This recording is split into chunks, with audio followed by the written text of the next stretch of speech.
The rain hadn't stopped in hours, sharp needles against the rusted fire escape outside my window, tapping like an impatient finger. I was deep in code, fingers flying, until my phone lit up with a name I hadn't seen in years. Kathy. I froze. A sudden knot twisted in my gut. No one from Seattle had my number. No one, except her. I answered, heart hammering. Lori, she whispered. Her voice was hollow, like she was speaking from a tunnel. They want you to come home. For Christmas. I stared at the terminal screen, cursor blinking like a pulse. Now? After 5 years of silence? They've been asking around. Your parents. They're serious this time. I said nothing. The rain kept tapping. A siren wailed somewhere below, distant but insistent. I hung up. And then I just sat there, in the dark hush of my Fort Greene apartment, surrounded by exposed brick, half-unpacked boxes, and the silence I'd earned. My reflection in the cracked monitor screen looked back at me, tired eyes, clenched jaw, a faint scar above my brow from a fall they never remembered. They wanted me back. They had no idea who I'd become. Seattle had always been gray, but never as cold as that house. My childhood home, a peeling wreck nestled in a withering suburb near the shipyards, reeked of forgotten things. The siding sagged. The porch light blinked like it was debating whether to give up. They hadn't spoken to me since 2016. Not really. I was the background noise, the glitch in the perfect family photo. Bradley was the golden child. Star quarterback, prom king, eternal smug grin. He got the Lexus on his 16th. I got a pat on the back and a clearance rack sweater. At 13, I'd sat in a sterile office, knees tucked to my chest, while Dr. Isaac faced my parents across her desk. Lori's isolation isn't the cause, she said. It's the consequence. My mother smiled politely. We love both our children equally. I remember the lie in her voice more clearly than anything else. They never saw me. But the code did. In a dusty computer lab that smelled like solder and burnt plastic, I found my place. Room 27. Thursdays after school. The screen was my mirror, the keyboard my voice. Mr. Bobby once handed me back a debugged C++ file and said, "You don't just think differently, Lori. You build differently." So I built my escape. While Bradley basked in praise at Stanford, on their dime, I earned my future in silence. A full scholarship to a tech institute in Manhattan. A diploma I held like a blade. A career in cybersecurity, protecting banks and federal contracts from the shadows. I became the person no one saw coming. And now, they were calling me home. 2 weeks before Christmas, I closed on my first place. A sleek condo carved into a restored brownstone in Fort Greene, high ceilings, brick walls, sun filtering in like gold dust. I celebrated with real friends, engineers, artists, insomniacs who knew how many nights I'd cried into coffee and kept going. Alexis raised her glass between boxes and the scent of pad thai. To Lori, she said. The one they forgot, who rewrote her own story. We laughed. I smiled. But inside, something stirred, old, sharp, unfinished. I was going home. But not as their shadow. This time I was bringing the storm. The drive was long, the sky bruised with winter dusk. I pulled into the driveway, engine still humming. The house looked smaller, shabbier. The hedges were wild. A child's plastic tricycle sat broken on the curb, abandoned. I rang the doorbell. The porch light flickered, then steadied. My mother opened the door. She froze. Lori? Her voice barely registered. She hugged me, arms stiff, like she was embracing a ghost. You look different. Inside, the air was thick with old polish, fading potpourri, and the rustle of forced conversation. I stepped into the living room. Laughter dulled to silence. Dozens of eyes turned. Is she wearing sweats? Someone muttered. I looked down. Wool slacks, clean lines, tailored coat. Minimalist. Expensive. But to them? Invisible. Then he came in, Bradley. Same smirk. Same swagger. But older now. Slower around the eyes. Everyone, he announced, this is Tiffany, my wife. And, soon-to-be mom. He cradled her belly like a trophy. Congratulations, I said. He cocked his head. Still coding in a basement somewhere? A ripple of laughter. Old wounds, new salt. I smiled. Small. I see. Something like that. Tiffany looked uncomfortable. Good. Bradley leaned in, mock whispering to her. Lori was always the weird one. Quiet. Used to talk to her computer more than people. I didn't flinch. Just tucked a strand of hair behind my ear and looked him in the eye. You ever hear of Solvex cyber defense? I asked. He blinked. I built the firewall that blocked the Russian breach last March. Your bank uses it. You're welcome. Silence. I moved past him and took a seat at the far end of the room. I wasn't here to be welcomed. I was here to be remembered. The house was colder than I remembered, not temperature, but in the way shadows clung to corners. Mom clapped her hands with brittle cheer. Dinner's almost ready. Lori, drop your things. You'll be on the couch. Bradley's using your old room now, his office. Of course he was. The shrine to him had simply evolved into a workstation. I slid my bag silently beside the cracked coat rack. The living room reeked of lemon cleaner and stale resentment. Family voices echoed from the dining room, as thin and overcooked as the roast. Then came the ambush. Aunt Kayla materialized beside the punch bowl, her eyes like daggers wrapped in lace. Your brother's launching a business. Real visionary. And you're still, in computers? I write software, I said. She wrinkled her nose like I'd said I cleaned sewer drains. Well, someone's gotta do the boring stuff. I took a long sip of punch. It was watery and too sweet. Like most people here. At the table, Uncle Luke leaned in close, stinking of cologne and arrogance. We got a dishwasher opening at the diner. Pays minimum wage. Honest work, you know? Thanks, I said, swallowing the insult. But I'm good. Dinner was a performance. And Bradley, as always, was center stage. This idea's gonna disrupt everything, he declared between bites of turkey. We just need startup capital. That's all. How much? Dad asked, already softening his tone. Just $200K to get the wheels turning. I nearly spat out my water. Even the phrase sounded rehearsed, like a pitch scraped from a YouTube finance guru. Mom placed a hand over his. We'll figure something out.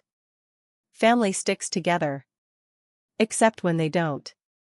After dinner, Mom handed me a thin blanket and pointed to the couch like she was doing me a favor. I curled up under it as laughter drifted from the other rooms, every sound a distant echo from a life I was never invited into. Christmas morning came with thunder, Bradley and Tiffany charging down the stairs like teenagers, high on nostalgia. Piles of gifts. Glittery paper. Shiny bows. I'd brought luxury gifts, quiet, curated elegance. A leather bag for Mom, French cookware for Dad, vintage jazz vinyls for Uncle Luke. Thoughtful. Specific. Expensive. Lori, these are beautiful, Mom gasped, holding up the bag like it was holy. Then it came to my turn. Oh no, she said too loudly, her tone shrill with guilt she hadn't earned. Lori, we completely forgot. Bradley laughed. Too hard. Just like old times. Don't cry this time, okay? You're an adult now. I didn't cry. I smiled. Reached into my purse. Pulled out my keychain and held it up. The metal caught the morning light, cold and elegant. What's that? Mom asked, eyes narrowing. Keys, I said simply. To my new apartment. Closed on it last week. Silence. Thick as fog. You bought a place? Dad blinked. I nodded. 2 bed, 2 bath. Fort Greene. With what money? Mom asked, voice tight. My bonus. My company licensed a cybersecurity framework I built. My cut was about $150,000. Someone dropped a fork. $150K? Mom repeated, voice rising. As a bonus? I shrugged. After taxes. Clean. Tiffany's mouth hung open. Bradley looked like he'd swallowed glass. I told you, I said. I built security systems for Fortune 500 clients. Dad leaned in, eyes greedy now. How long have you been making this kind of money? Since graduation. The bonuses fluctuate, but the base is 6 figures. Something changed then. Like someone flipped a switch and turned the whole room inside out. Mom stood, beaming like she'd always been proud. Sweetheart, why didn't you say so? We're so proud of you. Dad joined in. Bradley, did you hear that? Your sister works with Fortune 500 companies. Bradley said nothing. Tiffany leaned in, whispering. His jaw tightened. Mom plopped onto the couch beside me. Tell us about this apartment. 2 bedrooms? How modern. We should visit sometime. Dad added. Family should stick together. I almost laughed. Family? I actually have a long drive ahead, I said, standing. Mom reached for my sleeve. But you just got here. You didn't even tell us more about your career. Dad protested. I went upstairs, packed in silence. When I came down, suitcase in hand, they were waiting. Their smiles had turned calculating, too wide, too sudden. Before you go, Dad began, we wanted to talk about Bradley's business. Bradley stepped forward, confident again, like he hadn't just been outshined in front of his entire empire of yes men. It's a solid opportunity, he said. You'd be in on the ground floor. I tilted my head.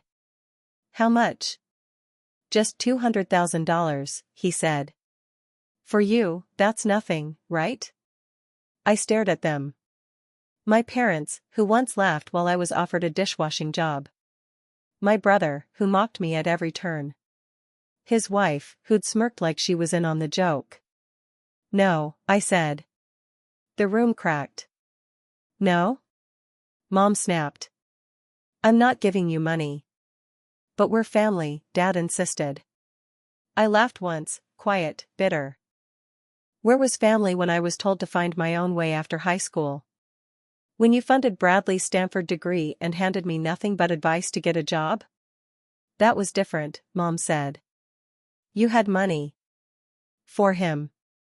Bradley showed promise, she snapped, then caught herself. We thought work might be better for you. I slung my bag over my shoulder. You didn't think anything. You chose. Bradley stepped forward, eyes blazing. You selfish brat. After everything this family's done for you? What did you do, Bradley? Raise me? Feed me? That's not generosity, it's parenting. And you made it clear I was a burden. I opened the door. Mom shouted behind me, voice cracked with panic. You'll regret this. I paused, hand on the frame. I won't, I said. And I didn't. By the time I hit I-5, my phone was glowing with missed calls and frantic texts, accusations, guilt trips, emotional blackmail disguised as concern. I blocked them all at a grimy roadside rest stop under a flickering sodium light. Back in Brooklyn, I poured a glass of Syrah and stepped out onto the balcony. Below, the city shimmered, messy, alive, mine. A text buzzed from Francis. Heard what happened. Sorry about them. Don't be, I typed back. This was the best gift they ever gave me. Freedom. She replied with a laughing emoji. Your mom's telling everyone you're ungrateful. Let her, I wrote. Then I powered down the phone and raised my glass to the skyline. To silence. To power. To never going back.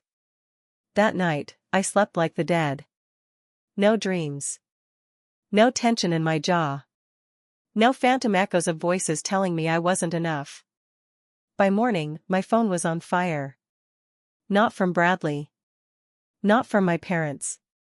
From the extended cast of our family tragedy, the aunts, uncles, cousins I hadn't heard from in years. Names I didn't even save in my contacts. Your mother told us what happened. How could you abandon your family like this? Bradley's trying to build something. You should help him. We always knew you were selfish. One by one, I blocked them. No explanation. No reply. Just silence. Cold and absolute. Except for Frances. She called around noon. Jesus, Lori, she exhaled. The whole family's in meltdown. Your mom's telling everyone you're loaded and refusing to help Bradley. I sipped my coffee, curled in my sun-drenched kitchen nook. Good for her. She finally learned how to market something. She's telling people you forgot where you came from. Of course she is. Admitting they pushed me out would ruin the narrative. Frances paused. Her voice softened. For what it's worth, I'm proud of you. It's worth more than you know, I said. You're the only one I want to keep in my corner. A long silence. Then, quietly, are you really okay cutting everyone else off? Frances, I said, my voice low and calm, I cut them off 8 years ago. This just signed the paperwork. That night, I met my people in a dim, amber-lit wine bar tucked behind a bookstore in Fort Greene. The booths were old leather, the walls lined with faded portraits of women who looked like they didn't ask for permission either. I told them everything. Alexis raised her glass. Good riddance. They sound toxic as hell. Do you think you'll miss them? Someone asked. I thought about that for a long moment. Swirled the wine in my glass. Watched the candlelight flicker in its surface. No, I said. I think I've been mourning the idea of a family I never had. This just closed the book. I raised my glass. To chosen family. They echoed it back, smiling. Real smiles. No performance. My phone buzzed, unknown number. I turned it face down. 6 months later, summer braided itself through the city, sunlight bouncing off brownstones, the air thick with grilled food and jazz from open windows. I sat on the balcony with a cup of coffee, the kind of stillness in my chest I hadn't felt since I was a teenager, before I learned what it meant to be an afterthought. Frances still called every week. Not because she had to. Because she chose to. Lucas's baby was born, she said once. Her name's Vincent. Good for them, I said. And meant it. I hoped that baby would be seen. Bradley and Tiffany were still living with my parents, according to Frances. The startup was still just vapor and bravado. Even the family gossips had grown bored. My parents, though, they kept my name alive. They passed around the story like a relic, the daughter who abandoned them after everything they gave her. Meanwhile, I was thriving. 3 months after Christmas, I met Caleb in a quiet cafe near my office. A freelance designer with kind eyes and a patient voice. He didn't ask what was wrong with my family. He asked what made me stay away. He understood because he'd left his own circus behind too. He never tried to fix me. Just listened. Brought me tea when I worked late. Let silence exist without rushing to fill it. Work exploded in the best way. I was promoted to lead systems architect for a high-stakes AI integration. The money was incredible. The impact, even better. I finally had a team who didn't just hear me. They heard me. I wasn't surviving anymore. I was building. Then, one afternoon, the past came clawing back. An unfamiliar number flashed across my phone. I answered, out of curiosity. I shouldn't have. Hey, Lori, Bradley's voice chirped. That same fake warmth I used to fall for as a kid. Thought we could catch up. What do you want? I asked. Make it quick. He coughed. Well, Vincent should meet her aunt. You know, family and all that. Things are tight. Mom and Dad's house needs a little fixing up. No. You don't even know how much. Doesn't matter. The chipper tone cracked. He erupted, accusations, demands, old wounds masquerading as rights. I hung up. Blocked the number. Peace, again. Back home, I sipped coffee on the balcony beside Caleb. The city hummed beneath us. Birds called from the rooftops. My phone was quiet.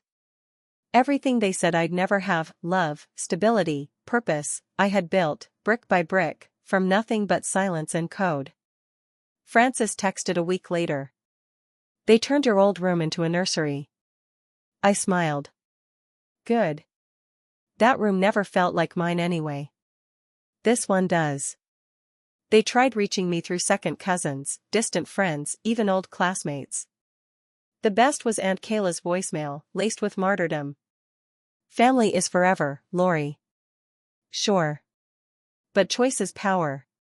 Caleb and I were planning Japan next month, temples, ramen spots, trains winding through mist-covered mountains. We'd been learning the language, practicing phrases while brushing our teeth. Francis messaged again. Mom saw your trip photos. Said it's typical you'd rather vacation than help your brother. Good, I texted back. Maybe she's finally catching on. Last week, I was promoted again. Head of engineering.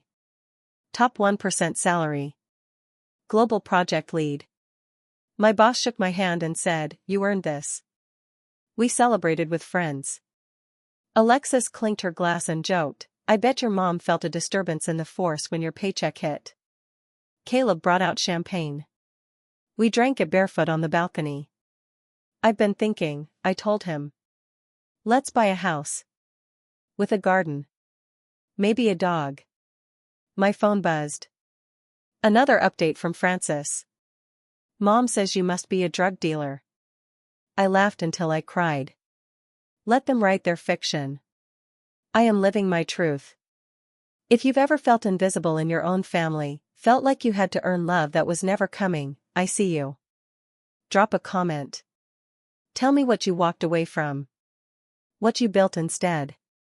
Your support reminds me that I'm not alone, and maybe you need that reminder too.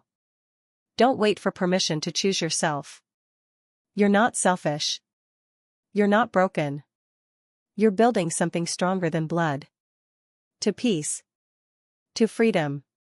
To the family we choose. Subscribe if you're rewriting your story.